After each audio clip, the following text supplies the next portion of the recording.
Hello everyone, welcome to yet another episode of Biz Roundup Special Edition. Today we will be talking about the small and medium enterprises in Sri Lanka and its way forward. And to talk about this, we have Mr. Chaminda Kumarasri, the advisor to Sri Lanka Chamber of Small and Medium Industries. He is also the chairman of HCP Consulting, and in addition, he is a management consultant and a business coach. A very good evening to you, Chaminda. Welcome to the Biz Roundup. Thanks for joining with our television today. Good evening and nice to have you here. So to start the conversation with, I would like to ask you the question, what is Sri Lanka Chamber of Small and Medium Industries and what is its role? Yep. So basically this chamber was started somewhere in 1981 based on a Parliament Act. It's a non-political, not-for-profit, voluntary organization set up by a bunch of industrialists, and unfortunately this is not very much known in the public domain when you look at the type of work that they do. So they have been here for several decades, as you can see, since 1981. How it operates is there is an exco, the president, vice president, secretary, you have a normal setup there, and their main purpose is to appear on behalf of the SME sector in the country, not necessarily to serve their membership, right? The chamber is expecting to be the voice for SME sector in the country. Despite the fact that they have a membership, they always look at the big picture at a national level and see how far they can represent the SME segment and be the voice in terms of policy making and how you can bargain things from the government. And mind you that this is a segment where you don't have the capacity and bargaining power to get things done, right? So then this institution was set up purely for that purpose, to see how far they can be the voice of this needy segment. And also they get involved in various activities. It's not only helping them out with raising their voice, but also conducting trainings, connecting them to various institutions and banks. And also this chamber is working very closely with the state institutions and other chambers and make their contribution even during the last pandemic season, right? We would call it season. We as a chamber was able to put forward certain proposals to the government, and also when the moratorium was declared, we also saw certain instances where the practical realities were not properly addressed in certain instances. And in I'll give you one example. The original deadline to submit those moratorium applications was somewhere on 30th of April. So, but we were still on lockdown period, right? So we managed to send a communication to the heads of the state and central bank. Within 24 hours, they responded to us, then extended the timeline by 2 weeks. So that's an example of the level of influence that this institution has in getting things done. Right. So before we go into the government's point of view towards this SME sector, I would like to ask, when you say you are being the voice for the small and medium enterprises, at which point do you really start being the voice for them? At when they have entered to the chamber, or do you invite them to enter the chamber, and how does this process really work? Yeah, we always welcome and invite the industrialists and SME sector players to come and join the chamber. But irrespective of that, what we do is we work on two channels. One is our membership has issues and concerns, then they raise it through the channel that we have. Being a member, they always can reach out to the chamber and raise their issues. That's one channel.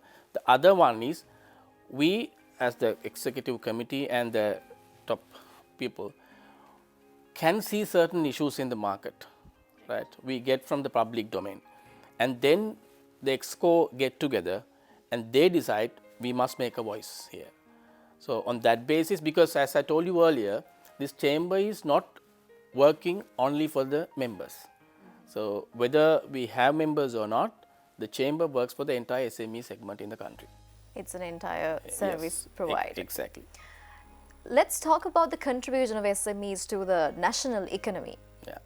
How do you really see this, and what is the contribution actually? Yeah, it's a kind of a tricky question to answer, Ashim, because yes, we have numbers, right? Whatever the available numbers in the public domain collected by various institutions, etc., they say it's around 65% contribution to the national economy on economic terms, and around 45% for the employment.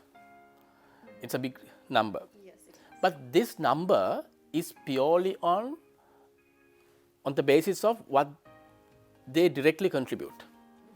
But when you say SMEs, not every SME is a formal institution that is in the system where you can get information. There are a lot of people operating in the outskirts without a formal business organization, but they actually contribute to the economy and have an activity. So, on an informal basis, we can say they contribute to a larger level. In other words, this entire national economy is run mainly, I would say, by these people. If you look at this, yes, even the large players, we sometimes say the large players, when the tourism sector was affected, even the government initially took steps to bail out the big players, right? And then they realized that most of these big players cannot survive without the support of these small players around them. So, most of these big organizations in the country are supported by small timers around them. So, therefore, you cannot look at any big organization to survive without the support of these people. So, in that sense, I would say this segment is the backbone of the economy in simple terms. I think that is a valid point made there, right there. Yeah. Let's move into this COVID season we spoke about at the initial point. Yeah. Now, from this COVID-19 pandemic situation, when comparing to the large companies, SMEs were massively affected. How did this pandemic really affect the SME sector in Sri Lanka? So, I would say on a national level, they are the worst hit, because there are few features of these SME players why they get affected fast, or they lack immunity what the big players have and have. Because if you look at a small timer, right, most of these players, until they get into a level that they can have scale, they mostly run on their day-to-day business from almost hand-to-mouth business. And they don't have big reserves with them. So, they don't have cash flow coming in and stacking in somewhere in big accounts or nothing. And they also don't have the capacity to do job rotation, succession planning, these big words that we use, because in most of these SME companies, if you see, sometimes 2-3 people run the entire show, right? So, even during the pandemic season, there was certain amount of opening, and government has given some guidelines to follow.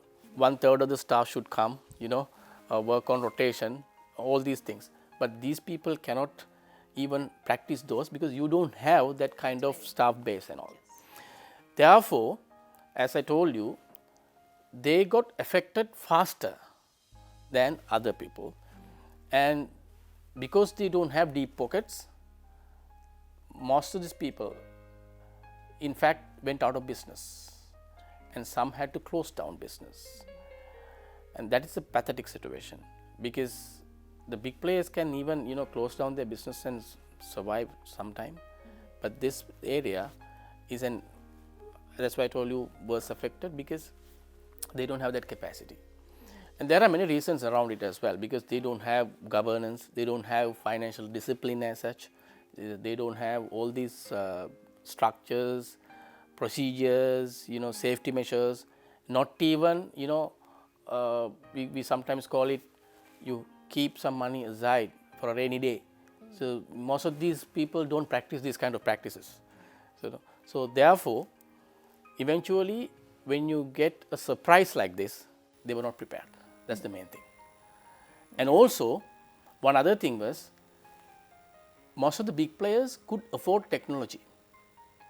Because we talk about work from home and all these other technological solutions to run the show during this pandemic season. So big players could afford it.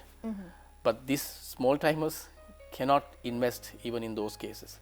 And the type of employees that they have are not that sophisticated. So as a result, they couldn't even sustain some of this operation during that time, although there were certain facilities provided and kind of a flexibility given by the government. Right. I'm sure when talking about the preparedness, none of us were really prepared for a pandemic situation. This is a global pandemic we all faced. Yeah. And in this situation, now we said they are in a very bad situation. Some of them are in a very bad situation. But to get them out of this situation for a recovery, what are the actions taken by your side from the Chamber of Small and Medium Industries to bring this small and medium enterprises up? Yeah. All right. We took several measures. So one of the things that we had to deliberate was during that time, we didn't have physical access. We were restricted to wherever we are physically. So we couldn't go, right? Mobility was not there. And the other fact is that this segment is not in one place, right? These players are spread across the country. You find SME players in every corner of the country, right? So if we are to do something, we have to be able to reach out to all these people in some form. And also, these people are kind of shocked at that time, right? So we sometimes feel this, not even a small player, but a big player or an individual. When you get this kind of a shock, people tend to take emotional decisions and they get lost, so they can't decide what to do. So the first thing we decided was, while we were working on certain initiatives and certain proposals to be forwarded to the government and other institutions, from the chamber side we thought, why don't we start some kind of a knowledge sharing session, right? We started a webinar series. It's a series, right? We started with one and then we realized that we can do more. We ran about 6 to 7 webinars over a period of 3 months. Our focus was first to give them that mental support, right? Psychological push to survive, right? And take this challenge as a part of the game. It's not an exception, right? COVID is, yes, we have never faced COVID, but when you run a business, you should be prepared for any disruption. So we had to do that kind of what we call boosting the morale, right? How to dance in the rain. So that aspect we had to give. So we looked at that aspect, and then we also looked at how we can give them certain inputs. We identified most of the burning issues that they face in the current context. So we did a kind of a survey and we identified what are the critical issues that these people are struggling at this point in time. So we targeted those questions during those sessions and we tried to provide practical solutions. So this is how you can handle this. This is how you can handle this. This is how you can handle this. That's the other thing. And thirdly, what we did was we got hold of the key players in the government sector, chambers and market. For example, we got down people from EDB, IDB, NEDA. Those are the governmental level institutions that are catering to these segments. We got the chairman and high profile people from those institutions, and we also got people from places like EFC, right, labor side, right, and we got people from banks. We managed to get the chairman as much as possible, right, and all these institutions that can help this segment into these webinars, and it was a real success. The response was very good, successful, and we got very good, overwhelming responses, I would say. And we in fact decided to continue this even after this pandemic in a physical form. Now we can do that in certain form. That is one of the major things that we did, which was very successful. Another thing what we did was we compiled those issues and the actions required from different institutions, including the government, and we forwarded to those respective institutions as our proposals for them to work on. Right. I think regarding this government's point of view for this COVID-19 recovery, I would like to come back to it in detail. No problem. Before that, let's now take a small break and be back.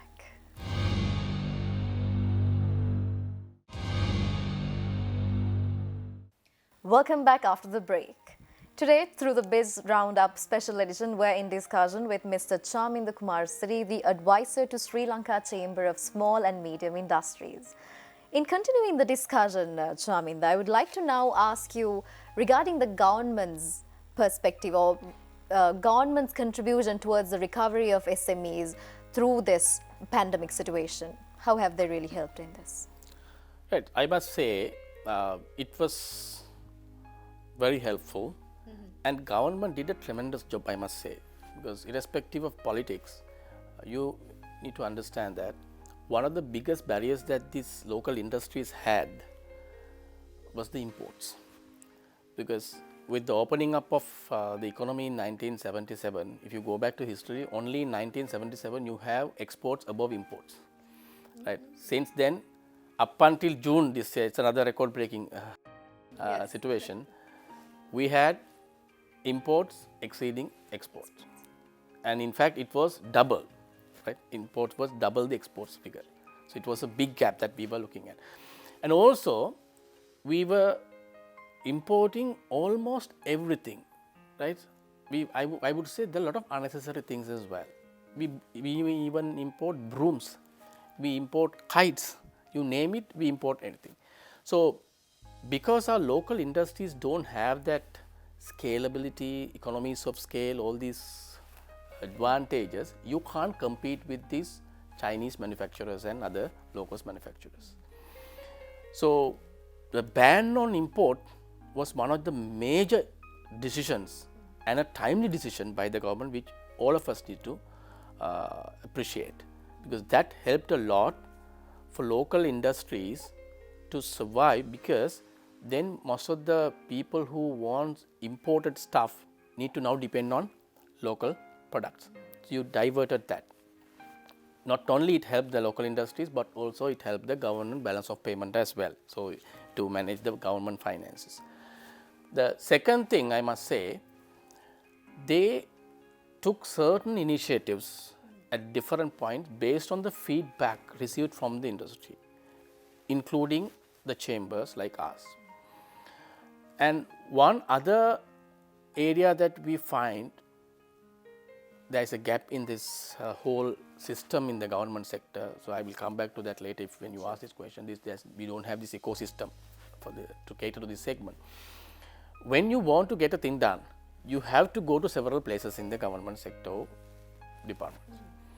And also we do not have a single entity where a person can go and get the services done. So you have to spend your time at different points and places. And I have come across some entrepreneurs who have spent over 5 to 6 years to get the clearances done for them to start businesses. Now, if that person had to wait that long, imagine the people who do not have the strength and patience to hang on, they will definitely quit in the middle. And we have different ministries and departments catering to this segment. So if you want to fix your problem, you have to run into different places. So one good thing the government did this time was, under the leadership of President, they set up an inter-ministerial presidential task force. What they did was, they got hold of all the state institutions catering to this segment, and they also got other private institutions and banks who are supporting this, and they had a forum. In one room you have everyone, headed by the president, and then they took up these burning issues in those forums and gave instant solutions, because all the decision makers are in the same room. That was a fantastic tool, I must appreciate. I think the term is they're meeting every 2 months time or whatever, I don't remember the exact timing, but this I believe is a temporary measure they have taken. But what we expect is to continue this model, right? Maybe you can set up an institute or a unit that will coordinate all these institutions, which is also part of the manifesto of the president, right? He has already identified this. He has already identified this gap by the time they prepared the manifesto, and has promised to set up a mechanism to coordinate all these institutions so that people can get their services done through one place, under one umbrella kind of a place. I think practicing such mechanisms are encouraging the youngsters and the entrepreneurs who are coming Yes. into the sector as well. But here is the challenge, because most of these departments and units are coming under different ministries and ministers. If they don't share the same vision, if they don't sing the same song, you can imagine the situation. That's where the problem is. That's where the challenge is. Because if their policies, procedures do not compatible, they are not compatible each other, then people can't get things done. So that's another challenge that we have identified. We have already expressed our concern about this also to the government, that we sometimes feel different ministries and departments in the government sector act in isolation, and their policies sometimes contradict each other. I'll give you one example. Let's not give specific names, but I'll give you this example where certain institutions and ministries of the government are working on promoting local industries, right? Let's say you want to promote agriculture, promote local farmers, and another set of ministries and departments catering to the industry or commerce take a decision to import, right, rice or whatever the material. So then you can't run the other part of the story, because this is disturbing, which we have experienced in the past. So these were some of the national level issues why this segment was not growing and getting enough support from the government. So we believe that the current government, because they have taken certain positive measures, they will also consider some of these measures in the long run as well. Let's hope the new government will come up with strategies and mechanisms to uphold the SME sector. Moving forward, at a recent press conference, it was mentioned by the Chamber of Small and Medium Industries that not having a database is a major problem. Yeah. Let's talk about this major problem and also the other burgeoning problems we are facing from the SME sector. And what solutions do you expect from the government? Yeah, this database is a critical thing, which I highlighted several places, right? Now, why we need a database in simple terms? Because we know this segment is a segment that needs the support of various parties. May it be government, may it be donors, may it be various other well-wishers, so whoever wants to contribute and give them a support to grow. Now, when we don't have a proper database identifying different entrepreneurs, different players based on industries, geographical locations, and their scale of business, that not only helps for whoever wants to contribute to this segment, but also help the government to take right policy decisions. So we witness in certain cases, there are certain areas with overproduction of certain items, right? We saw in certain periods, you have pumpkin production, excess, people just throw it away. So we saw a watermelon during the pandemic, we saw watermelon, we saw papaya, right? So in certain areas, you have excess production. So there are areas who need it, but we don't have a mechanism even to connect the two. So when we know this area, we have a need, this area, this is the production. And also when you support, I have come across certain donors who are willing to support certain industries, but they want to know where are they located, right? In this district, how many people you can give me? What is the size of the market, right? What are the products they have? So then maybe you can, even for you to create a market, you need that data. So in today's context, none of the government institutions, I'm telling with confidence because we have tried to get, but we couldn't. None of the government institutions have a complete, comprehensive database. Partly because of the reason that I mentioned earlier, because we don't have a single ministry or department catering to this segment we have different ministries, different pockets and different units catering to this segment. It's not coordinated, it's not holistic. As a result, no one has a complete database. There, I would like to disturb you a bit, Sure. Charminda, in asking, do you expect the government institutions to come up with the database, or as the Chamber of Small and Medium Industries, can't you come up with the database? There I'm you go. just asking. We have, in fact, even to date, we have parties who have already developed these databases. The infrastructure is developed. It's just that when we try to feed information, we have seen in the past there are a lot of protocols in between. There are, I would say, there are certain arguments that are coming up are irrational, because some say we don't want to divulge sensitive information. So in the first place, before you divulge, you need to collect it, right? So there are a lot of politically driven arguments and other reasons that discouraged this collection, because you have to understand, as I told you, let's say even our chamber or whatever the institute or person who wants to do this, it's not an easy task. You are talking about a national database. So it involves a lot of effort, time and cost if you are to do that. But look at the government sector. If at the government level, national level, if they really want to do that, we currently have minimum 4 to 5 government officers in each village. You have the PHI, you have the nurse, you have This can easily be get done. midwife, yeah, you have what you call Samurdhi officer, whatever. You have government officers in those places. It's just a matter of collecting this information at each electoral basis or whatever the unit that you can, compiling this data. It's not a big task.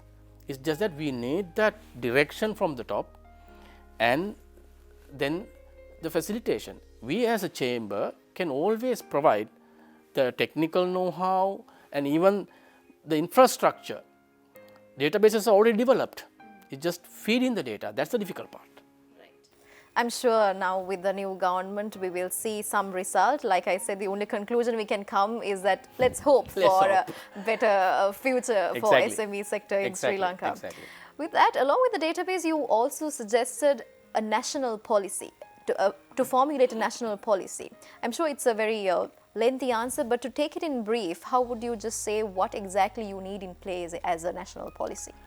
So when you say national policy, it again we are looking at a model, or we call it a ecosystem that looks at all the aspects of fostering entrepreneurship and developing this SME sector. So the first thing is to create that environment, because when you say national policy, there is an element that the government need to do, starting from the education, identifying different fields and identifying national priorities. For example, if you want to develop SME sector, you can't just go and say you do whatever you want, we'll support you.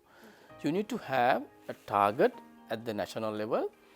We need this much of an output to come from this industry, and let's say the requirement is 100, we are going to import 60, we want 40 from local industries. Then you need to have an assessment how much is available currently, then what is the gap, and for that gap who is going to supply that, and then you, as I told you earlier, we need to identify from which district, from which area we are going to procure this, and then you know where exactly this is coming from.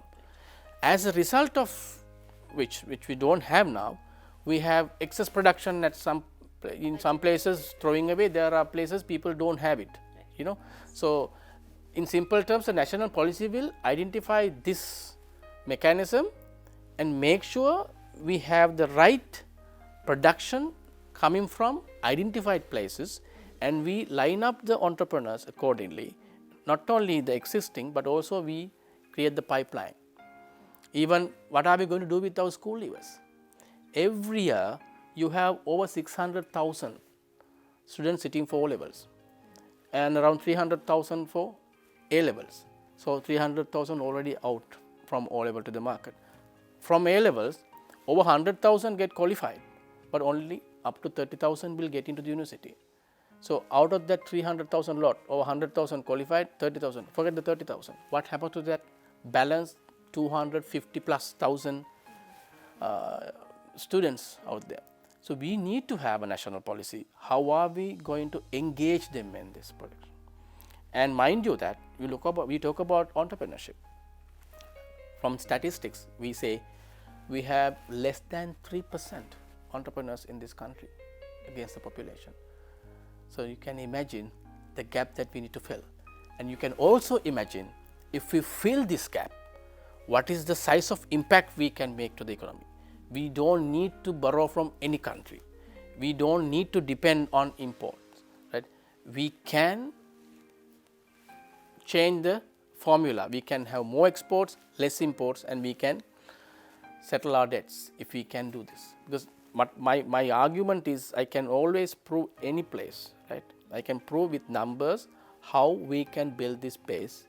If you just look at our labor force, what is the participation rate? 50%. So we have idling resources. So we need to have a national policy to address all these issues. That's what I'm saying.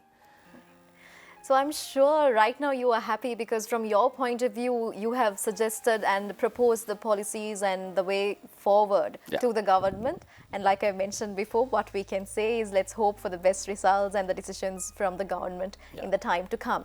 On a final note, I would like to take a brief answer on this. How can you really change the mindsets of entrepreneurs? Like you said, there is only a minimum percentage of entrepreneurs in Sri Lanka. How can it really boost their mindsets and bring them into the small and medium enterprise sector in Sri Lanka without making them really wait for a job? How do you do this mind transaction? Again, it's a long answer though, but I'll give you why it is not happening. Number one, there's a big problem in our education system. What do we learn in the school? When you say A, apple, B, bat, C, cat. So what happens is, once you get into the education system, that system kills your creativity, right? You are trained to listen and then follow instructions. But when you get into an entrepreneurship or a business, you should have an open mind, you should be creative, you should be able to think. Because that aspect, characteristics or trait is not there with many of our students who are coming out of these systems. So therefore, they cannot get into this side because they always wait for instructions. Secondly, we have this mindset, getting a qualification, having a job, having a title is what is necessary in the society to have recognition. If you don't have a title, before you ask a name, who? You ask what? What is he? Accountant, CEO. Right? When you say I am doing my own business, because we need to first create that mindset, change that mindset, and bring dignity into the picture, right? We need to tell these people, when you have your own business, you are the boss. You are a CEO. You can be the chairman, right? You don't have anyone above you. That is one pride you can have. Second thing is, when you do a job, you are working for someone else. And when you have something for you, you are working for yourself. Thirdly, when you do a job, you are an employee. When you have something on your own, you are an employer. You create jobs, right? But we need to stress this and get them to understand the value of this. And more importantly, we must let them know that this whole system of entrepreneurship, right? Your growth is unlimited. Sky is the limit. It's not like getting a salary at the end of the month. You can be, no one today, but in few months' time, you can be a millionaire. Because today, you can see a lot of success stories. Because one of the problems that we cannot get there is that people have this fear of failure. You don't want to take risk. We must teach them to take a little bit of risk and then see how it gives you the results. But we don't have that what you call grooming happening, training even, and that's why I always say, even for media, right? I always say this electronic media and social media, you guys can do a good job here. There's a big gap in terms of educating and boosting the morale of people to shift.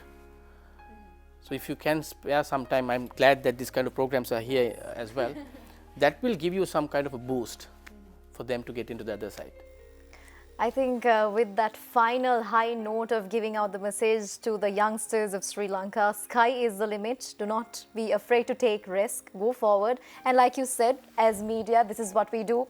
Encourage you through such programs to make you aware. This is what small and medium enterprises are in Sri Lanka, and this is the state. And this is where you need to come into.